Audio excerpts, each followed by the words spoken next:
আসসালামু আলাইকুম। আশা করি সবাই ভালো আছেন। আজকে আমি আপনাদের সামনে নিয়ে আসলাম আলু দিয়ে শুটকি মাছ ভুনার রেসিপি। তো না টেনে পুরো ভিডিওটা দেখতে থাকুন। আর আমার চ্যানেলে যারা নতুন, প্লিজ আমার চ্যানেলটি সাবস্ক্রাইব করে আমার পাশে থাকবেন আর একটা লাইক দিতে ভুলবেন না। তো চলে যাচ্ছি মূল রেসিপিতে।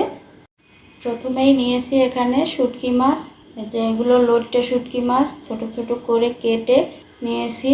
এখন এগুলো আমি ভেজে নেব। চুলায় একটা কড়াই বসিয়ে দিয়ে দিলাম মাছগুলো, নেড়ে চেড়ে কিছুক্ষণ ভেজে নেব। হালকা একটু পোড়া পোড়া কালার চলে আসলেই এখন দিয়ে দেব পানি দিয়ে ঢাকনা দিয়ে ঢেকে 10 মিনিটের জন্য রেখে দেব। এইভাবে 10 মিনিট ভিজিয়ে রাখার পর মাছগুলো খুব ভালোভাবে ধুয়ে পরিষ্কার করে নিয়েছি। এই যে দেখেন, পরিষ্কার হয়ে গেছে একদম, আর মাছগুলো নরম হয়ে গেছে। এখন চুলে একটা প্যান বসিয়ে দিয়ে দিলাম পরিমাণ মতো সয়াবিন তেল, দিয়ে দিলাম কেটে রাখা আলুগুলো আমি শুটকি মাছের মতোই ছোট ছোট করে কেটে নিয়েছি। দিয়ে দিয়েছি স্বাদ মতো লবণ আর সামান্য একটু হলুদের গুঁড়া। নেড়ে চেড়ে আলুগুলো ভেজে নেব। আলুটা হালকা কালার চলে আসলে আলুগুলো আমি নামিয়ে নেব। একই তেলে দিয়ে দিলাম পেঁয়াজ কুচি আর রসুনগুলো আমি আস্তে আস্তে রেখেছি, এগুলো একটু ভেজে নেব। ভাজা হয়ে গেছে, এখন আমি তুলে নিচ্ছি। একই তেলে আবার দিয়ে দিলাম পেঁয়াজ কুচি আর রসুন কুচি। এই শুটকি মাছটা একটু রসুন বেশি দিলেই বেশি ভালো লাগে, পেঁয়াজ রসুনের পরিমাণটা একটু বেশি লাগে। পেঁয়াজ রসুনগুলো হালকা করে ভেজে নিয়েছি। এখন দিয়ে দিলাম ধুয়ে রাখা শুটকি মাছগুলো আমি এই পেঁয়াজ রসুনের সাথে খুব ভালোভাবে একটু ভেজে নেব। দিয়ে দিলাম 1 চা চামচ আদা রসুন বাটা। এগুলো ভালোভাবে ভেজে নিয়েছি। এখন দিয়ে দিলাম অল্প পরিমাণে একটু পানি দিয়ে হালকা করে একটু নেড়ে চেড়ে দিয়ে দিলাম স্বাদ মতো লবণ। হলুদের গুঁড়া দিয়ে দিলাম আধা চা চামচ, মরিচের গুঁড়া দিলাম।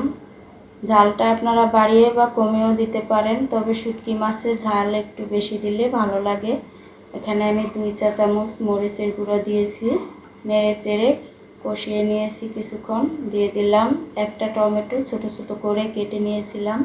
এখন এগুলো খুব ভালোভাবে কষিয়ে নেব।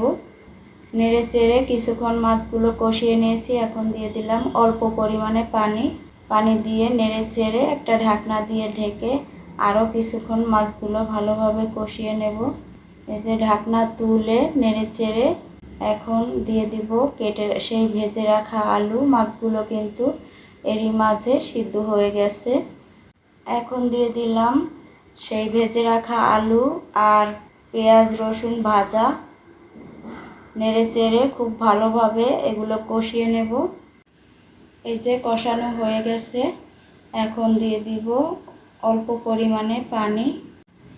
ঝোলের পানিটা আপনারা বুঝেই দিবেন যেরকম আপনারা খেতে চান। শুটকি মাছটা বেশি ভুনা ভুনা খেতেই ভালো লাগে, এজন্য আমি একটু কম পরিমাণে পানি দিয়েছি। আপনারা চাইলে এখানে একটু ঝোল ঝোল রাখলে আরও একটু পানি দিতে পারেন। পানিটা দিয়ে নেড়ে চেড়ে একটা ঢাকনা দিয়ে ঢেকে রান্না করে নেব পানিটা শুকিয়ে যাওয়া পর্যন্ত। এই যে শুটকি মাছটা আমার কিন্তু রান্না করা হয়ে গেছে।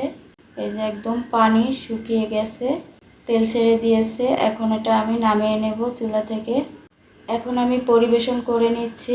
মাশাআল্লাহ, কতটা লোভনীয় হয়েছে দেখেন, আর খেতেও কিন্তু অসম্ভব মজার হয়েছিল।